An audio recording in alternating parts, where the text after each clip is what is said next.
साथियों नमस्कार, मैं हूँ वेद वशिष्ठ और आप देख रहे हैं सहयोग समाचार।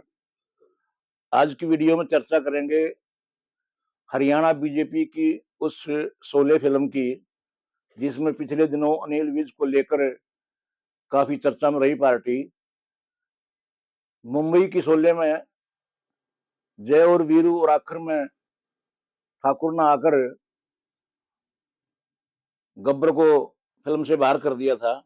लेकिन यहाँ पर लगता है कि जय और वीरू और ठाकुर के बस की बात नहीं है, उनको तालमेल करना पड़ा गब्बर से, और समझौते के आधार पर अनिल विज का स्वाभिमान ज्यों का त्यों बना रहा। यहाँ पर चर्चा करेंगे होली के दिन दिल्ली से पूर्व मुख्यमंत्री मनोहर लाल अम्बाड़ा पहुंचे। कहें तो उनका रोल ठाकुर का दे दिया गया है। ठाकुर जब गब्बर के पास पहुंचे तो लगता है हाईकमान का एक संदेश था, क्योंकि 8 पन्नों की चिट्ठी में हरियाणा के ऊर्जा मंत्री अनिल विज ने अपना जवाब उस नोटिस की एवज में दिया था, जो केंद्रीय अध्यक्ष की परामर्श से हरियाणा के प्रदेश प्रभारी और मुख्यमंत्री नायब सैनी ने अनिल विज को भिजवाया था। उन दिनों अनिल विज बेंगलुरु में थे। उन्होंने आते ही जवाब दिया 8 पन्नों का, और इस बीच में वो स्वाभिमानी बने रहे। और जो बात उन्होंने कही थी वो एक तरह से राजनीतिक क्षेत्रों में इस बात की चर्चा है कि उन्होंने मोहनलाल बडोली के इस्तीफे की मांग की थी कि जब तक वो क्लीन चिट ना मिल जाए उनको उस मामले में। वो भी कोई गलत बात नहीं थी, और यही बात उन्होंने मुख्यमंत्री को कही थी कि लोगों की बात को सुने, और अफसर उनकी बात नहीं मानते, या जो लोगों ने उनको हराने के लिए पार्टी के विरुद्ध काम किया था उनको पार्टी से बाहर का रास्ता दिखाएं। इन बातों को लेकर सनातनी आपस में रामगढ़ और शोले के गब्बर के बीच हो गई थी, अम्बाड़ा और चंडीगढ़ के बीच हो गई थी। तभी बीच में ठाकुर का आना हुआ दिल्ली से, और मोहनलाल बडोली और मुख्यमंत्री नायब सैनी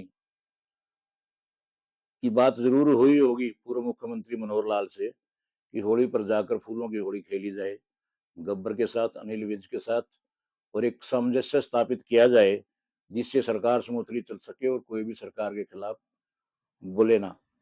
इसी प्रकार से मनोहर लाल जी ने अम्बाड़ा में आकर विज के साथ वो होली खेली और दोनों बड़ी खुशी से मिले। हालांकि मोहनलाल के कार्यकाल में भी अनिल विज थोड़े से खफा नजर आते थे, क्योंकि इनकी एक चाह है मुख्यमंत्री बनने की।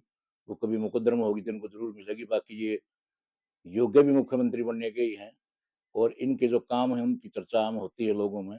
बहुत अच्छा काम करते हैं, ईमानदार हैं, 7 बार के विधायक हैं।